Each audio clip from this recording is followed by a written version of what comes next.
And the reminders from your Lord come in many different ways.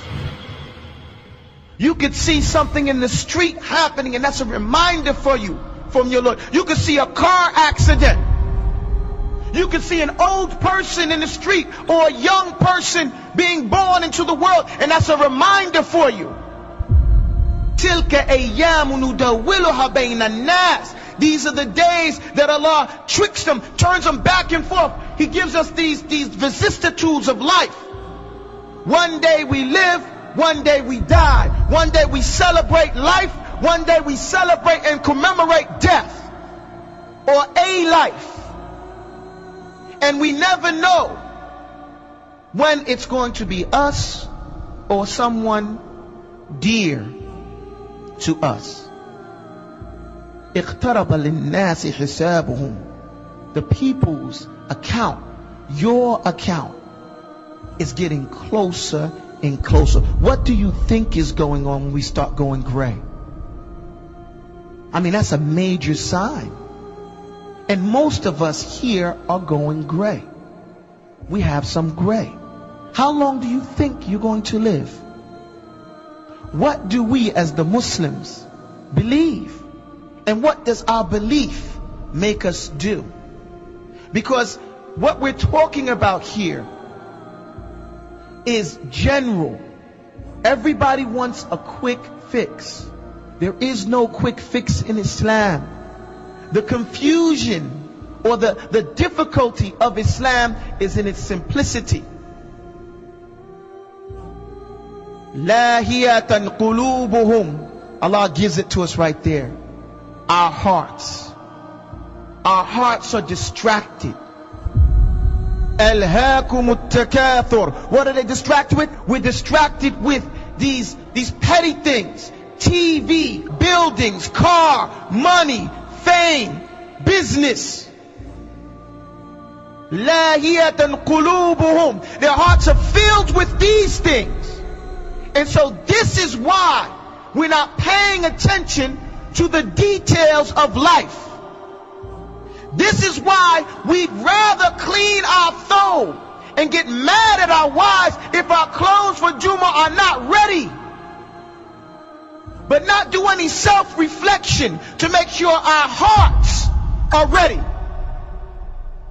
Are we ready? Are we spiritually ready to make the changes, the internal changes that each and every individual has to make in order to establish Islam first and foremost in their own selves? Then it transcends to those around you. And if we would focus first and foremost on our own hearts, the filth that they pick up just by walking in the street. Let's not even say that the things that you yourself think about, the things that you pick up, like the filth you pick up from walking in the street,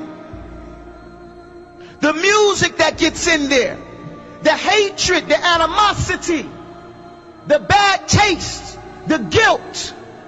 And the Muslim shouldn't be guilty because we have tawbah. Allah subhanahu wa ta'ala, He always describes the mujrimun, the criminals, as having guilt. Why do they have guilt? Because they did it. It doesn't mean that they feel remorse, but they're guilty of whatever they did. How does a person stop being guilty?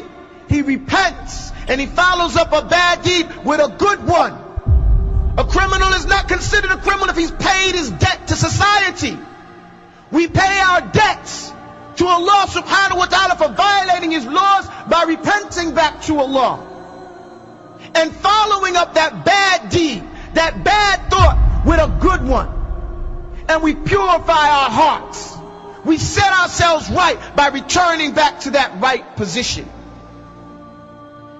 But it's as if it's just like Allah subhanahu wa ta'ala said, Lahiyatan qulubuhum. The people's hearts are distracted. Our hearts, let's not say someone else. Our hearts are distracted. What are they distracted with? You know.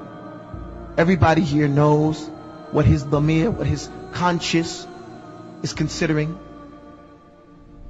What happens? وَأَصَرُّوا النَّجْوَى الَّذِينَ ظَلَمُوا. Allah says those who are the oppressors. But let's take it on the language. Because people oppress themselves. Anybody who violates the law of Allah has oppressed themselves. People conceal their secret thoughts and their secret conversations. When someone comes and gives us some advice and we don't like it, هَلْ هَذَا إِلَّا بَشْرٌ مِثْلُكُمْ. This guy, who do you think he is? He's nobody, just somebody just like us. We say that. Not just to the Anbiya, but to the Imam, to the guy in the street. Somebody tells you Islam says you have to grow a beard. You get mad at him. Like he's the problem. Like you didn't know that when you shaved your face. Nobody can force you to do anything. We're not trying to pick on the brothers that that shave. I'm just making a point. Any law, anybody says anything to somebody, we don't like what you said. How dare you tell me that? Who do you think you are? The ego. Allah is telling us over and over and over and over and over and over again. Reflect on the message. Because your account with your Lord is coming. And all we've been doing is wasting our time.